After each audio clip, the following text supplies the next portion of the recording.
Welcome to TFR This Feels Right podcast. On every episode, we're sharing impactful communication skills that you need or didn't even know you needed until you listen to this episode.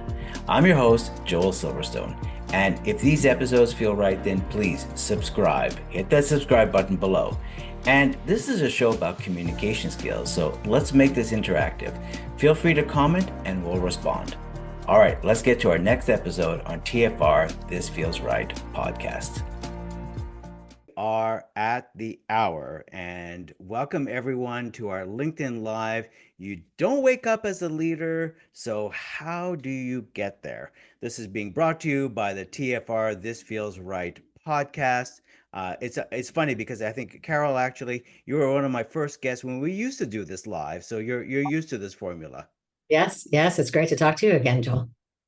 And thank you all for joining us. And I'm sure you have a lot of questions and comments and observations and thoughts, and we love to hear them. So do feel free to put them into the comments on LinkedIn.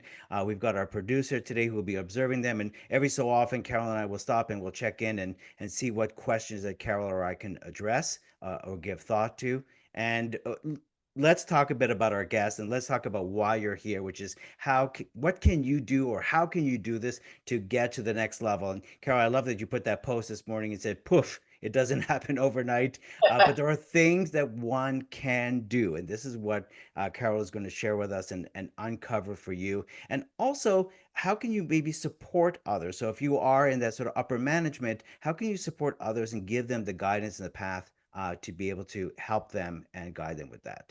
So like I said, Carol Lempert, supercharge your presence. One of the things is her teaching fellowship at the University of Florida. Let me name drop a couple of companies here that Carol is, and Carol will share a little bit more, but Bristol Myers Squibbs, Abbott Labs, TD Bank, Royal Bank, and many more. And I know this because I've known Carol for 25 years and have seen her in action. And I think we've got absolutely an amazing guest who's going to bring us a lot of insight and expertise, and more importantly, practical advice that you can actually apply.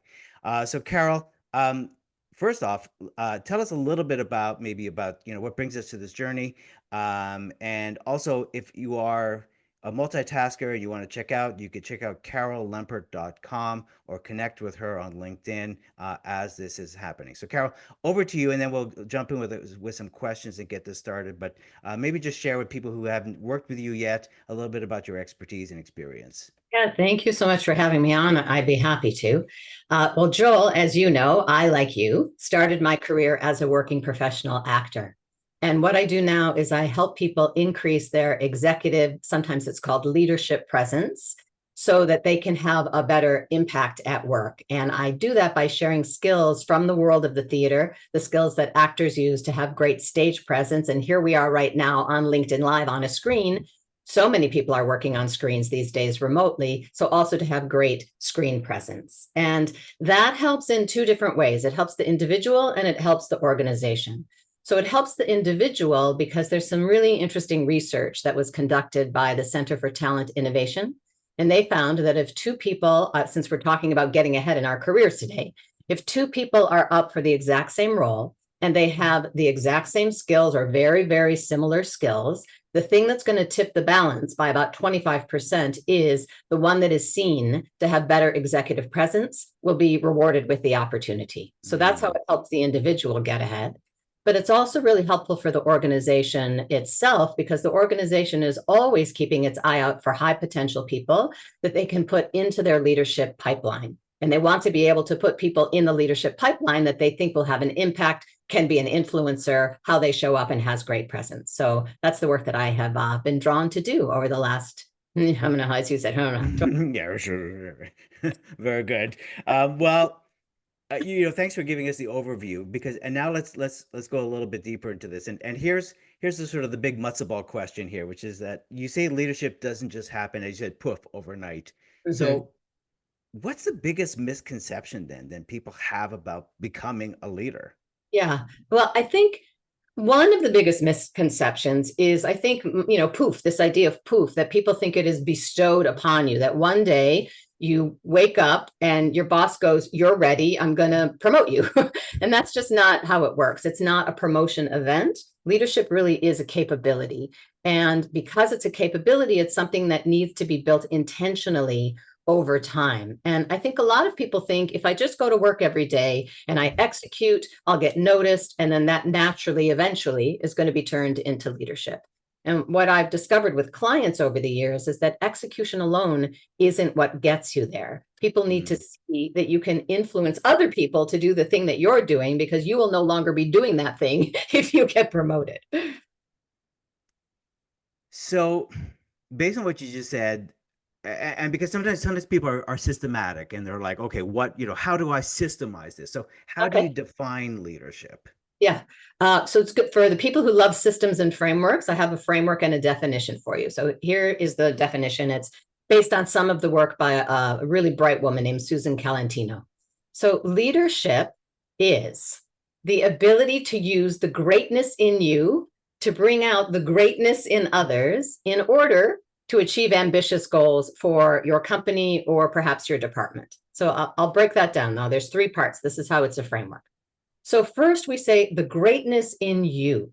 So that is someone's skills and experience, their expertise, their innate strengths, what we might call your personal brand, what we're known for. And Joel, I've known you a long, long time, so I'm going to publicly compliment you. I would say two things that I know about you in terms of your own personal strengths, the greatness in you.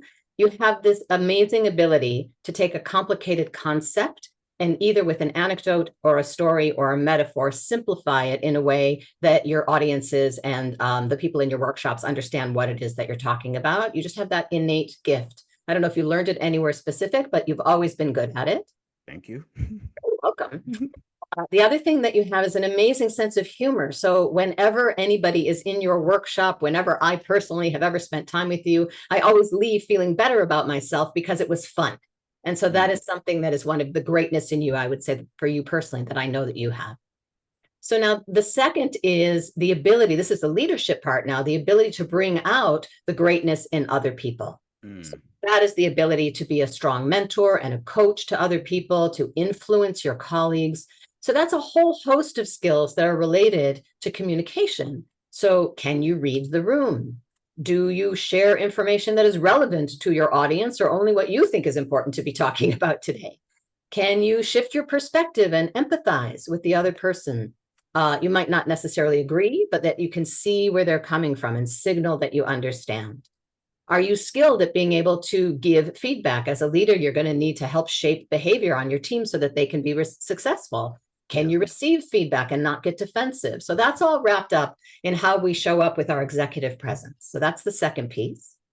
And finally, to achieve ambitious goals for your company or your department, this really is the ability to prioritize and to showcase the work that you and your team do that is moving the company forward based on what top leadership, C-suite executives have set are the goals, in this case for 2026. Very helpful. And thank you. I should also share to the audience, speaking of mentorship, you're looking at my mentor right there. um, and and this brings me to a really good question because you have offered, and you do this with the people in your workshops and the people you coach, is that you're very insightful and you're able to pick at something maybe they didn't quite realize that was good about them or something they can even develop even more. Mm. So where can someone maybe seek that kind of feedback about their sort of their blind spot, whether it's their greatness or something they need to improve? Yeah, so now you're kind of getting to this notion of personal branding, which I spent Hmm. a tremendous amount of time thinking about because I created a whole curriculum about it, which is called Own Your Brand Before It Owns You. And there's a bunch of parts to it. So the first is finding out, what is my current brand right now?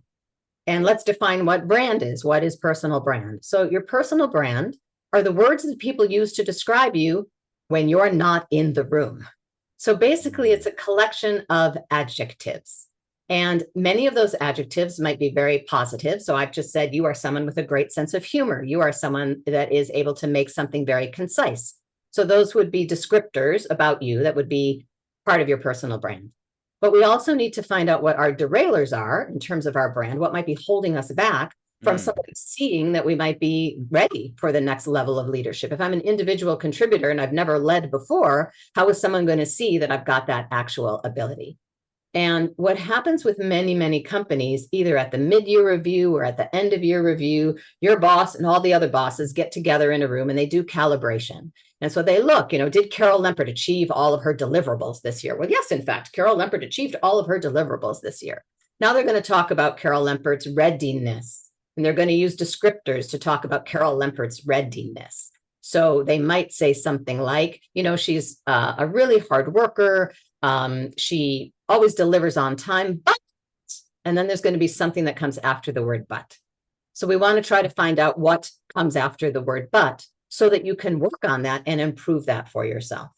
And the way that I have advised many of my clients to do that is to put together an anonymous brand audit, which might sound a little bit like a 360 feedback kind of process thing, but it's very specific in terms of the feedback that you want from people. And clients of mine that have gone through this process, they've put together a long list of 25, 30, 40 people. The more people that you ask, the better your data is, the better you'll get the average of, what the insights are. And you'll put together questions like, what adjectives would you use to describe me when I am not in the room? And you'll ask everybody to do 5 or 6 adjectives. So if you send that out to 40 people and you ask them to give you 5 or 6 adjectives, you're going to get 260 words back. You can put all of that in a word cloud, and then the biggest words that show up many, many, many, many times, you're going to start to see what that is.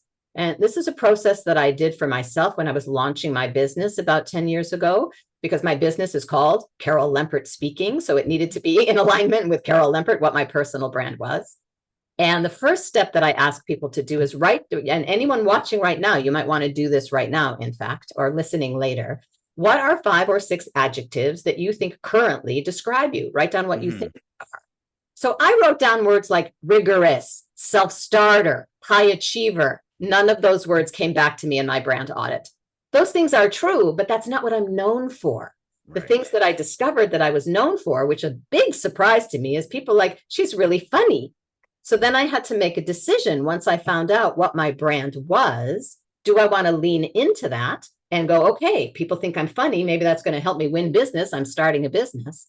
But if we imagine that I want to be a managing director at a bank, maybe the fact that the first thing people think about me is that I'm funny, that might not be the best descriptor for somebody that wants to be a managing director. So then the next step is, what is your goal? Once you're clear on what your goal is, then you want to start to look around you. Who in my current organization has the job that I want? Who in my current organization that has the job that I want has a brand that I really respect? What are the words that I would use to describe that person? Then you want to lean into the behaviors that are going to showcase those kinds of things. So I'll pause there. That's a long answer to the question. No, that I think that's really helpful, and we're going to check in with Max in just a minute or two and just see if there's any questions or comments on what you just said. And I'm taking notes here because I think this is really good. And I think what you said was a big revelation. I think is that how we see ourselves and how others see us. That's where there could be this different thing. And until we understand how others see us, we can't really develop our personal brand, because then our personal brand becomes, like you said, yeah, you're a self-starter, you're rigorous, but that's the behind the scenes stuff. That's not necessarily what people see. Yeah. What they see is a first impression. I mean, and funny is, it probably is more that I think you're using humor again, which is not that you are entertaining, but I think when we go into a training or to a coaching, we're always surprised when someone can bring some humor into the situation. And I think so. When people say funny, it's almost like a relief. It makes you human. I would say what that does is that makes you a human being. Yes, I think for the kind of work that you and I do, that's really a positive strength. Maybe in some other organizations, it might not be seen as a positive strength because you also want to be in alignment with the culture in which you're working. But there a very savvy keynote speaker who started her career as a comedian and then she became a keynote speaker. Her name is Judy Carter. And she says, there's money in the funny. So for the kind of work we do, that's a good descriptor. For maybe somebody else, not so much. Well, interesting because I was working with some top scientists this week and talking about what should be in leadership. Okay. And one of the things they actually said was humor. Interesting. Okay. Not to be funny, not to make jokes, but Yeah. basically that you don't take things so personally. Mm-hmm. That you're able to be objective about it, and because I think people are surprised when they maybe see some of the words or adjectives that come up to Yes. describe them. Yes. Oh, that's good for me to learn. Thank you for sharing that. Let's go. Let's go over to weather now with Max. Yes. Max, what's the comments and questions looking like? Do we have any questions or comments that Carol can address here? We do have one question. It's how do I build my strategic acumen? Aha. Okay. So when I was talking about this third dynamic, so there's the bring the ability to use the greatness in me to bring out the greatness in others in order to make sure that we're achieving ambitious goals for the organizations. And that is often the missing 33% for people that are leading teams that might be 10 or 15 people, and they have ambitions to get to the next level, which might be the SVP level or the EVP, executive vice president level at the organization, depending on the nomenclature that different companies use. And so thinking really deeply about strategy becomes very, very important. So the first thing that I would recommend, if people are not already doing this, is to start to listen to the quarterly earnings calls that your CFO and your CEO have with Wall Street. Often what happens in large organizations is that there'll be a big change initiative that's announced.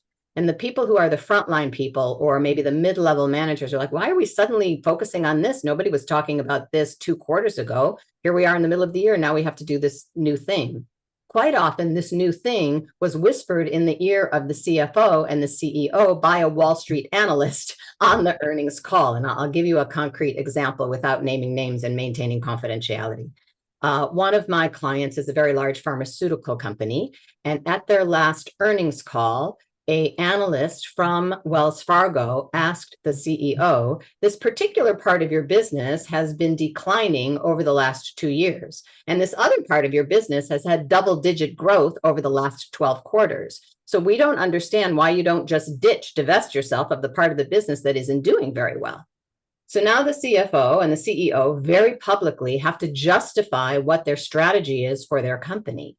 And depending on how they answer that question, that's going to have huge impact for your job if you are somebody that's working in the department that hasn't been doing so well over the last 2 years or, whatever it is that they had to say. So if you are starting to listen to the kinds of answers that the CEO and the CFO and sometimes the head of investors are giving to Wall Street, you're going to have much better idea into the strategy that your company is thinking about how to stay a very healthy company. So that's the first thing I'd recommend. Listen to those earnings calls.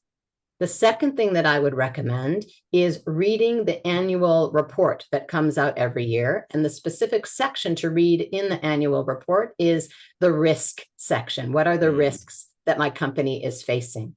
And the risk section will indicate to you, maybe there's pressure from competitors. Maybe there's pressure or there's a hostile takeover that might be happening. Like we've got too much cash and somebody suddenly thinks that we're a target and now we're going to be merged and acquired by some other bigger company. So if you start to really think about what is it that the top level of the people in your organization are thinking about for the health of the organization, and then rewind that for yourself. Okay, I happen to work as the head of accounting. And so what does that mean for my day-to-day work? How does that weave into the bigger message? And when I am asked to give a status update report to my boss, for example, that I'm using language that leans into the strategy that the C-suite executives have already promised out to Wall Street. So that's two very specific things that people could do right away.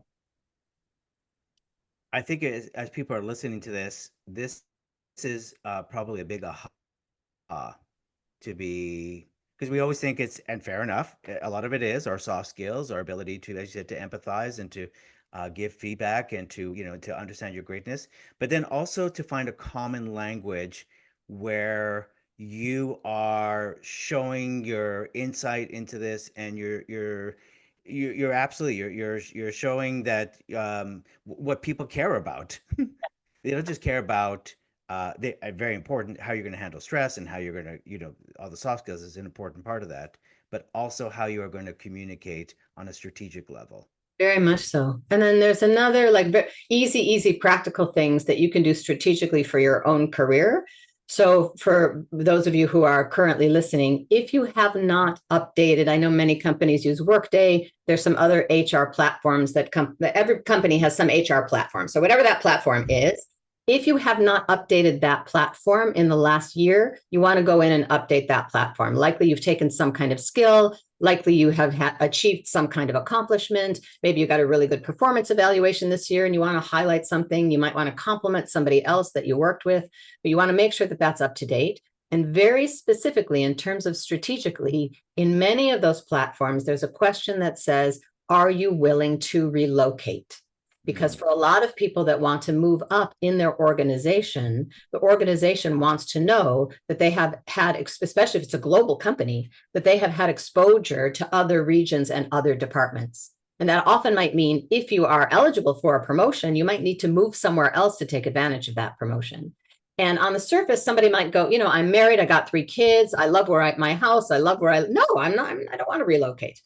However, you still want to mark on your LinkedIn, not your LinkedIn, your Workday or your HR platform that you are willing to relocate because you want to be considered for the job. You don't want to be excluded from the job. And maybe if the money's right, and maybe if the opportunity is right, and maybe if the country's right, you might be willing to consider it.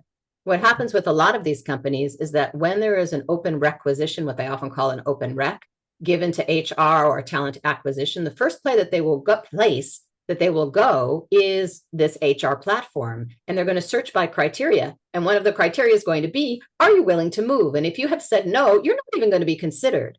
So take the power back and leave that in your own hands. So that's something very simple that you could do strategically that I'd recommend as well. Bonus if they could say under, are you willing to relocate? And then you can also say, as long as there's no winter there, wherever I'm relocating. I only want to work in the Bahamas. yeah, I only work in tropical weathers. But what you're saying, like going into the platform and adding those things. Now how does one do, and I love your thoughts on this, Carol, how does one do when I don't want to brag about what I'm doing, and so we kind of expect leaders, other leaders or manager, whatever, to read our minds. Don't they know what I did? Didn't they see it? But we know they didn't, and they can't read your mind. Like willing to relocate, they can't read your mind that you are willing. So what are some ways, because people don't want to feel like, oh, I'm bragging. How Yes. can people speak highly about themselves or about the work that they're doing? Yes. There is a researcher whose name is Robert Cialdini, and he's written a book called Persuasion and Influence. And in that book, he introduces 6 different influencing principles. One of the influencing principles is called social proof. We are all familiar with social proof. If you go to buy something on Amazon, you read the reviews. So that's social proof. We're looking for testimonials from somebody else. And so in order to demonstrate how you are adding value to your organization, start to track anytime you have ever been given a compliment or received acknowledgement for a piece of work that you've done. Because then when you're talking about what your own accomplishments are, you can put it in the mouth of someone else. I was so flattered when I was working on that recent merger and acquisition project, and I had to onboard 8 new employees that came from the new company that just joined us, that the head of that department said XYZ about me. That really made me feel very proud about my ability to be a strong team player. Excuse me. So putting in the mouth of someone else when you're talking about it, that's one way to do it. The other way to do it is to think about it. I talked earlier about being more strategic. So let us imagine that you are working for a company and they have articulated to Wall Street that the strategy and the goal is 7% organic growth in 2026. Let's hypothesize that might be the thing. Then whatever it is that you have accomplished, you can be of service when you're talking about it, so that you can say, I know that the company that I work for, the goal is 7% organic growth this year. And I've had that in mind for a lot of the projects that I've been working on. And so I did X, I did Y, I did Z, and here's how it's contributed to the 7% organic growth. So now you're not bragging about me, me, me, me, me. You're actually talking about how you are contributing to the overall goal for the health of the entire company. You sound like you are being of service, which also then helps shape your personal brand. I love that. It kind of goes back to the strategic acumen. It's again, it's taking the focus off of yourself and going, Yes. this is what I'm doing, and this is what I'm observing, to move, helping move our organization forward, which is, why everyone's there. They want the organization to be more productive, more efficient, whatever it is that you're offering, or helping contribute towards that. And if you're able to speak about that. Yeah. Here's how I helped. That's the mindset that you want. Here's how I helped. Yeah. Yeah. Perfect. He HHIH. Right. Okay. HHIH. Here's how I helped. We came up with an acronym for that. Perfect. Let's check in with Max on where we're at. Max, any because we're sort of on a time delay with that, so we're not able to sort of see in real time. Any comments or questions that have come your way for Carol? We do have what seems to be the second part of a two-parter question, Oh, which yeah. is instead of strategic, how do I build my financial acumen? All right. So I touched a little bit on that earlier about go and read the annual report. That will be helpful. But there's especially if you are someone who is not you're not an accountant, you're not working under the CFO in that vertical in your company. There's a lot of courses online, and there's a very specific one that I recommend. It's from Coursera, and it's literally called Financial Acumen for Non-Financial Managers. And so that's the first stop that I would say for people that I don't understand the P&L. I don't really understand how we're measuring the EBITDA, all of this kind of language from your financial colleagues. And then the other idea that I'll offer, and this also goes toward the concept of if I want to get promoted, partly the reason that I'm getting promoted is my skill, my ability to bring out the greatness in others, which has to do with my network. So I'm going to bring a lot of expertise with me because I happen to know a lot of people in my own network. So building your own network is a really important thing to do as you're thinking about managing your own career. And so if you want to get better at financial acumen, you might want to reach out to the financial professionals in your own organization and ask them, I'm working on the XYZ project. How is that really feeding into our financial report? Or what is one red flag that you would be worried about this XYZ project that I'm working on right now? And so you can build your network, you can get savvy with some input from someone in the financial department, and they might be able to give you the skinny on the kinds of things that aren't coming up. If you are, like a scientist who's a bench scientist, for example, you might not have privy or a line of sight into what's going on with the numbers. They can help with that too. Building on HHIH, how I can help. Now I think it's ask for some help. Yeah. How can I help, and who can I ask for help? And who can I ask for help? I Yeah. think are really, ways to be thinking if we had to simplify it into those two things, and then the specifics that you just gave of which direction that we could go. So what, we touched about this earlier about greatness. Yes. And can you tell me a little bit more about that, about bringing out the greatness in others? So your ability to be able to pay attention, if you are already a leader of a small team, 2, 3, 4, 5, maybe even 10 people, you are likely asking them for status updates. You are likely having weekly, bi-weekly, maybe once a month meetings to track what's going on with the projects themselves. Did the X report get done? How did the meeting go? Did you have a meeting with the client? And you're checking off all of the tasks. From a leadership perspective, what you want to make sure is really clear in your relationship with the person that you're leading, because you want to start to lead greater and greater people. If you have not ever had a conversation with the people on your team that sounds like this, Joel, how do you like to be managed? What makes you feel like you're adding value and being really productive? Yeah.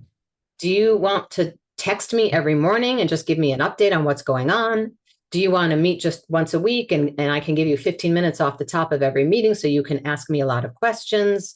Do you want to be able to Teams chat me, at the drop of a hat if something comes up? What is going to make you feel most supported by me as your manager? And if you are managing 10 different people, you have to be prepared for 10 different answers and being able to show up for each of those people in 10 different ways to bring out the best in each one of those people. And then the other question that you can ask the people on your team is, I'm your manager, I'm your leader. There will be moments where I'm going to have to give you feedback. And you have this conversation before you have feedback to give. Right. So there's going to be moments where I'm going to have to give you feedback. How do you best like to receive feedback? What is going to help you hear the feedback in a generous way? Because I'm giving it because I believe in you and I want you to achieve your goals.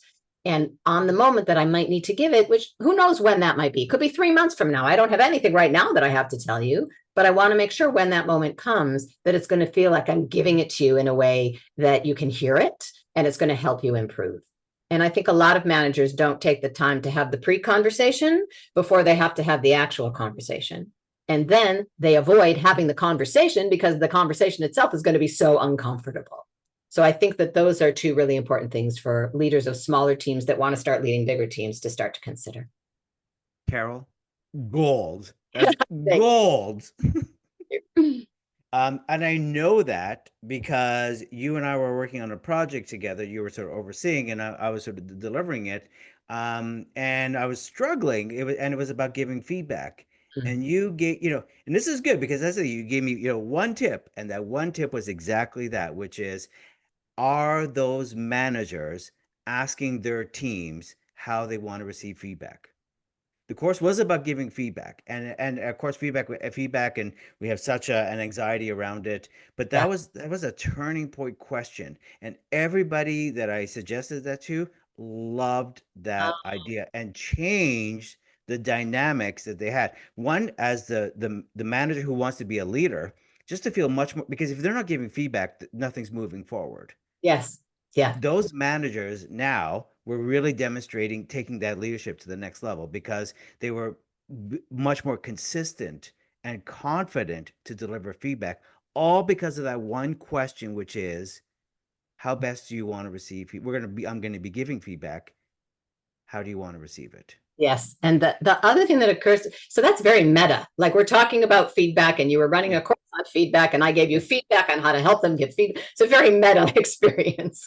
There is some neuroscience that might be helpful for people to understand why it's so important to give feedback as soon as possible after you have observed something, and to also remember that you want to give positive feedback as well. So if someone on your team did a rock star presentation, you don't want to wait till the mid-year review to tell them, last January you did a really good presentation. Do it at the end of the presentation because that's going to build up trust. That's going to build up confidence in the person. But there is something in neuroscience, and I'm actually looking at I just called up some research that I saw recently. Okay.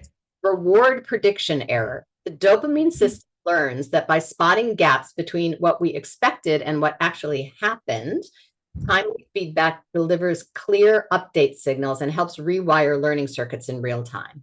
And anyone who has had toddlers and you're trying to teach them to say please and thank you, you understand this. You don't wait till bedtime to tell your toddler, you should have said please when you asked for your breakfast this morning. You tell them right in the moment. So the same is true for all of the people on our teams. We want to hear that feedback as soon as possible after the event. Unless you're scared of your toddler. Well, then there's that. But that's also the point of why we don't give feedback in real time, is we're afraid about how it's going to be received. Yeah. Yeah. And so I love this about, it's important about the rewiring part of that happens in real time. And I think that's a really important one, is that we always think that feedback is about helping the person. And it is when you are giving positive feedback with no ulterior motives, just to say, when you did this presentation, it was great because, and since we're giving some stats, I think 92% of people will repeat that action if they got specific praise and recognition for it. Yes, that's a really important thing to name as well. And a lot of people, we talked about bringing out the greatness in others. A lot of people don't know that something that they innately do well, so it comes easy to them, doesn't come easy to other people. And so if their manager can reinforce, that thing you do, which is unique and special to you, you do so well. And here's how it's helping us, helps the person identify what their own strengths are. But I did want to circle back to what you were just saying about, the reason people don't give feedback is they are afraid that the other person is going to get defensive. And so this might be part of what we call the missing 33%. Why am I not getting ahead? I'm the person that doesn't give the feedback. Well, if you want to get promoted to a higher level of leadership, there's tons more people that you're going to be responsible for. And if you are afraid to give feedback, that is a leadership competency that you are deficient in. You're not going to be considered at that next level.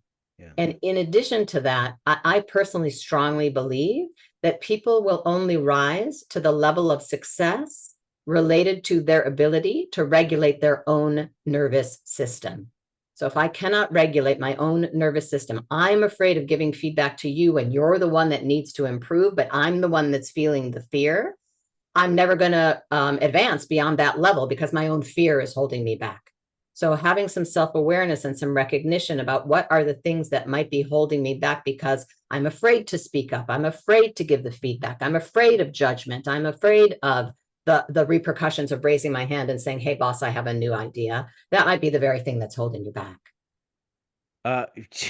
Because you talked about derailers earlier on, and that is such a good example about if there's something that is you're not regulating your nervous system and you're holding yourself back from that. So I think that's so important. Yeah. I want to just say also, you did a great job for years that every Saturday you had self-care Saturday Yes. on LinkedIn. Yes. So I highly recommend if people are like looking for that side of it about how to have that balance in work and life. I think that's also a really important part because I think part of leadership also is you have to be the full person coming to that. And I think those self-care Saturday tips were really good. I want to get to and I'm sure people want to know what are the takeaways and what are the things that we could actually do. But I think I got a signal from Max that there's some more questions in the comments. Carol, can you stay on and just answer some of those questions before we get to our what are the things that we could do moving forward? So a long way to say, Max, over to you. We do have a questions rolling in the chat. How, as the person being led, do you try to have this important conversation with your leader? So I think what I'm hearing from that is the person being led who has a boss would like to have a conversation with their own manager about how they like to be led, but the manager themselves is not initiating. So that's how that is how I'm understanding that question. Okay, thanks for clarifying, Max. So this is one of those moments to step beyond your own fear. And either at the next meeting that you have with your manager, or if your manager is someone that likes you to send an agenda ahead of time about what are the agenda items that we need to cover at our next one-on-one, to say to them, I would like to set aside, not right now, but I would like to set aside time for us at some point in the near future to talk about what your management philosophy is, and also my how I thrive, how I really will succeed, so that the two of us can get the best work out of each other. We have never yet had that conversation. And maybe this is a manager you've had for 2 or 3 years. So you can even acknowledge, we've been working together for 3 years, and there's an important conversation that we never had. And there's a lot of changes going on in the organization right now. And because of all of those changes, this might be a really important time for us to have that conversation so that, and then you have to say what's in it for the person to do it, so that you can get the best work out of me. How do you feel about that, Mr. or Miss Boss? That's one way that I would say. You could either do that in an email, in a Teams chat. You could do it at your next one-on-one. And if you want to use the fact that you showed up at this podcast and you heard an expert talking about it, that might be a way in as well. I just went to a LinkedIn Live. I heard somebody who does a lot of career coaching advise that this would be an important conversation for managers and people on their team to have. And it never occurred to me before. And so I'd love to have this conversation with you. So blame it on Joel and I. And she was funny. Oh, there we go. And she but that is also, I think, using the podcast as an excuse, like sometimes if you just need a little trigger like that to sort of to frame it so it's like you're clear. You know, I was listening to this podcast, or I read an article, or I was thinking about my own challenges. You know, so it's like what sometimes you just need that little prod to just ease Yes. into the conversation. I think that's such a good tip. And again, um, and I think what you're talking about also is that it's a collaborative discussion. You know, Yes. hearing that it's not just this isn't just about me. You know, this is also how can we work better together, and how can Yeah. we become more collaborative? How can we communicate better, basically, Yeah. Very much so. moving forward. Um, Now, you know, I made a promise there that we would talk about make, you know, and this is the whole point of this. You know, you don't wake up as a leader, so how do you get there? So, um, I'm sure there'll be some more questions, but you know, the question that's on the tip on back of my mind here is how do we make that leap? You know, if you're trying to move ahead in a purposeful way, what are some things that people can start doing like right now? Like you gave us a lot of tips, but what are some things that we can put into action? Yeah, I'll start with get really, really clear what it is that you want to do next. Some Mm, people have this kind of idea that they want to get ahead in their career, but they haven't really clearly articulated what that exactly looks like. So for some people, that could be, I want the job that my boss has, but my boss isn't going anywhere. So that true. might mean that I need to look in other parts of the organization at that level. It also might mean I've been at this current company for 10 years. I want the job my boss has. My boss isn't going anywhere. I might need to start job searching in my industry at somewhere else at that level. So just get really, really clear what it is that you would like to do next. And promotion isn't always the answer. Sometimes we want to do one or two steps before we get promotion.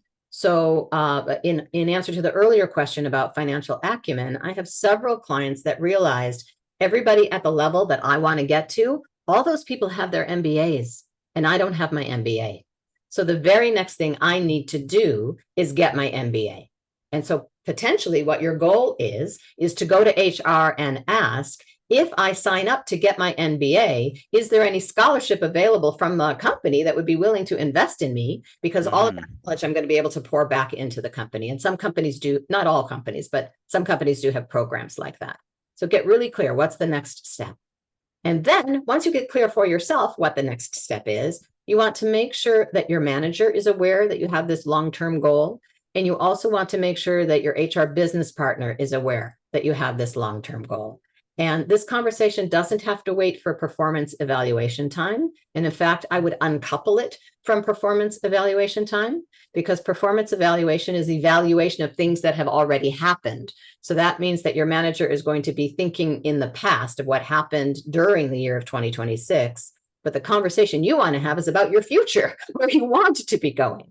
So I think it's always a good idea to uncouple that from your mid-year or your end-of-year performance evaluation and find another opportunity. And a good opportunity can be on the heels of when you have just accomplished something and you've gotten a compliment from somebody else about it. So you can go back to your manager and say, oh, you know, George in financial services just gave me this lovely acknowledgement about this great work that I and the team were doing. This seems like a really good moment for us to stop, to pause, to celebrate, and to think about the future. So that might be a way to, you know, ease your way into that conversation. In addition to updating your HR platform within your own company, here we are on LinkedIn Live. I think it's always a good idea to update your LinkedIn as well, and that your resume is updated as well. And in this world of artificial intelligence, that every day there's something new coming down the pike, some kind of certificate or learning or training that you are leaning into learning these new skills and these new tools, that will differentiate you from everybody else that might also want to get promoted. The faster you are to acquire a new skill, the more valuable you're going to be to your own organization. And then once you've done that, post it all over the place, you know, that you've learned to do that as well. The other thing that I'll recommend, and also because we're on LinkedIn, thinking about using LinkedIn, if it has not yet occurred to you to link with the senior leaders in your own organization, even if you do Hmm. not know them by name, it's a very good idea. Because then what is going to start to happen is you'll see what they are posting come up in your news feed on LinkedIn.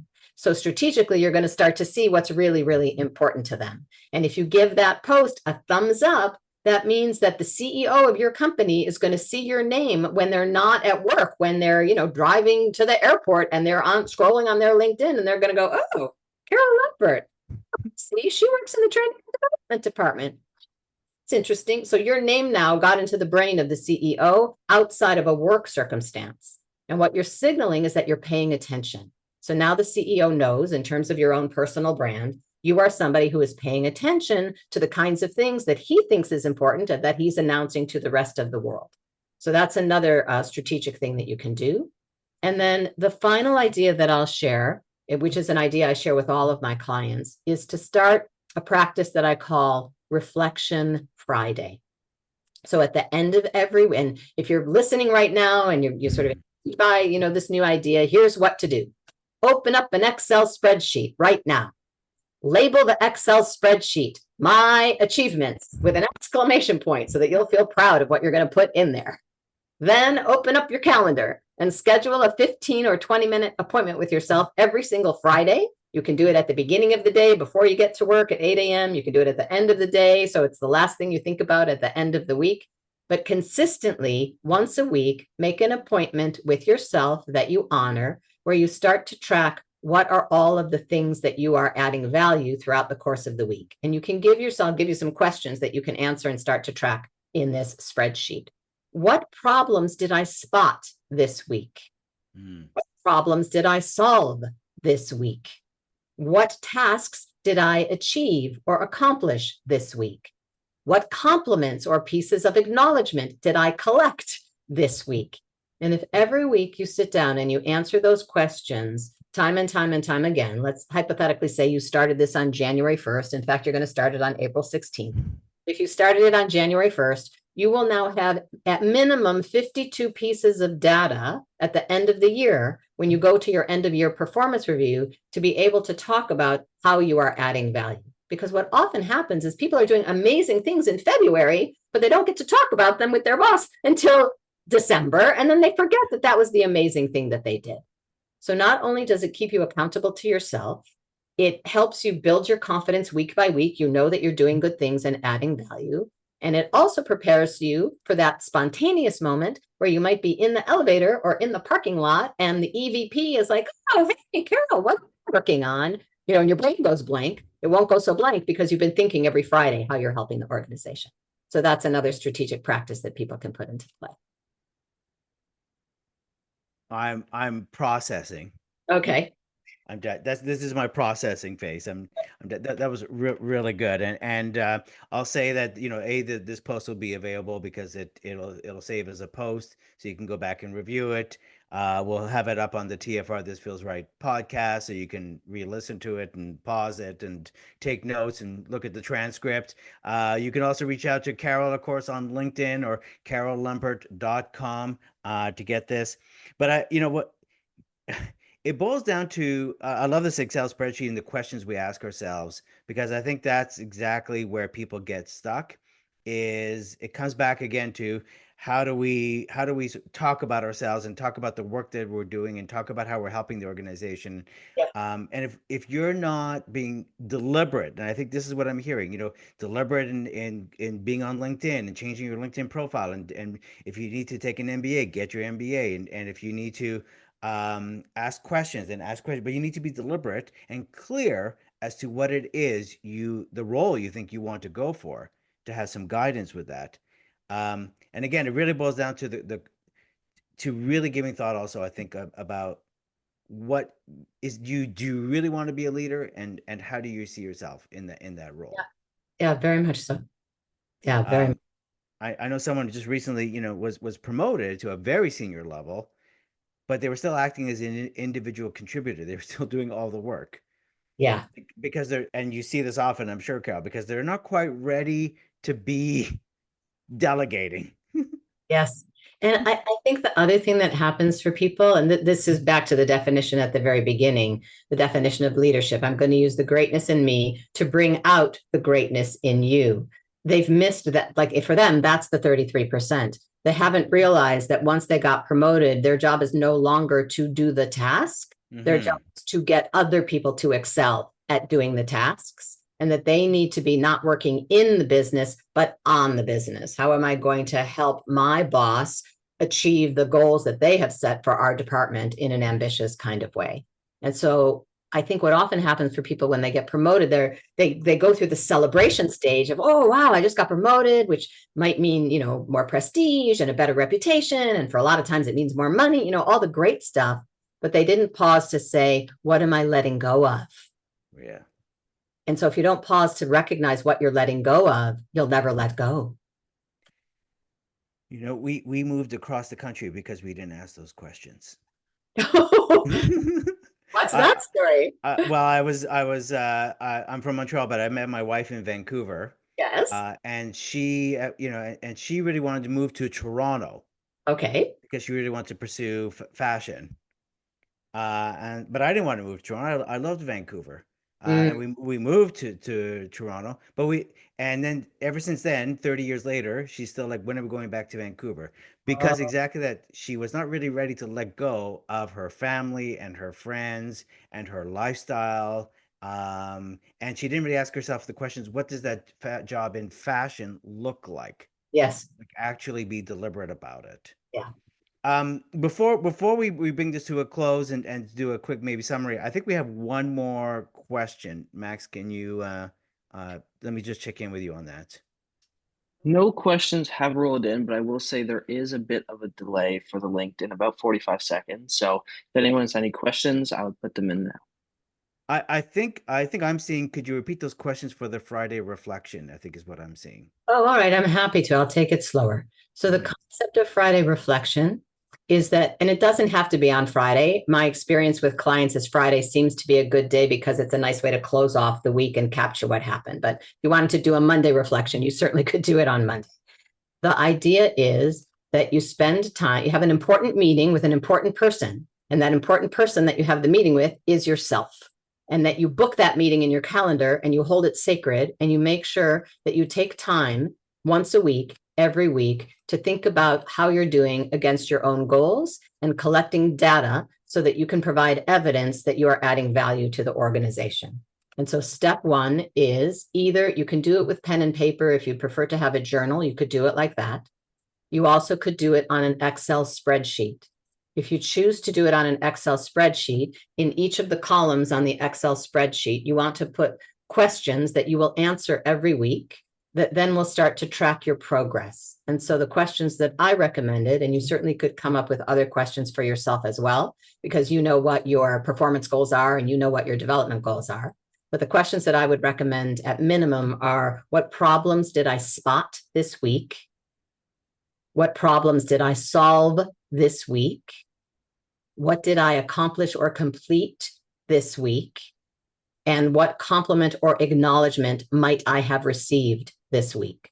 So with those minimum 4 questions, and you certainly could add others and customize it for yourself, you're going to start to collect week by week by week answers to all of those questions. So at your mid-year review, which for some people is in 2 months, or if you only have an end-of-year review, could be at the end of year review, that you will go back to this Excel spreadsheet, or you will go back to your journal, and you'll be able to leaf through, oh, I solved this, I solved this, I did this, I did this, so that when I go to my performance evaluation, I can talk about how I am helping move the company toward its strategic goals by accomplishing all these things, and not, to Joel's earlier point, sound like you are bragging and showing off. And in fact, your performance evaluation is the exact moment that you should be talking about how you're accomplishing things on behalf of the organization. So for the person that asked that question, I hope that clarified. Yeah, I think that's again, it's great. If you start with one thing, start with that, like, because that's a long process. So you're starting that, and as you said, if you start now, a year from now, you got 52, you got data. Very much so. Carol, thank you. Well, you don't wake up as a leader, so how do you get there? I think we now have some great suggestions and great tips and insights and techniques that we can actually do to get there. So now when you wake up tomorrow, you now have some things that you can actually do to get there. Carol, before I let you go, first off, thank you so much for your time and this conversation. This has been I got all these notes here, so much insights. Thank This is you. great. That's good. Where can if people have more questions for you, where what's the best way to reach out to you? Oh, thank you for asking. So I have a website.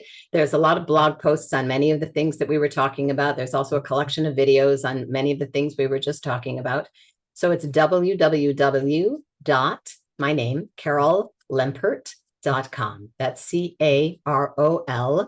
CarolLem, like lemon, P like Peter, ERT. And you can email me as well, carol@carollempert.com. You can link with me on LinkedIn. Since we're on LinkedIn, it seems good to plug them. And you can send me a direct message after you've linked with me, and I respond to everything. So I'd be happy to answer any questions that come in. And if anyone is intrigued to maybe have Joel and or I come and work with their teams, let us know. We provide coaching services, we provide keynote speeches, we run workshops, we customize workshops. So please let us be people that can add value for you and your organization too. And it will be fun, apparently. And it will be fun. Carol, thank you so much for being a guest on TFR. This feels right. And to all of our listeners, if you have any comments, do feel free to any comments. We'd love to hear what you thought about this session. Let us know what was helpful to you, and maybe what you're even more curious about. And we'll be happy to reach out and also share some tips. So on that note, Carol, thank you so much again for being a guest. And to our people who are joining us and in the future, watching this in the future, thank you so much. And we look forward to, again, hearing your journeys. Do feel free to share what tips worked. We'd also love to hear that. Thank you, Joel. And Max, thanks for your support as well. Thank you, Max.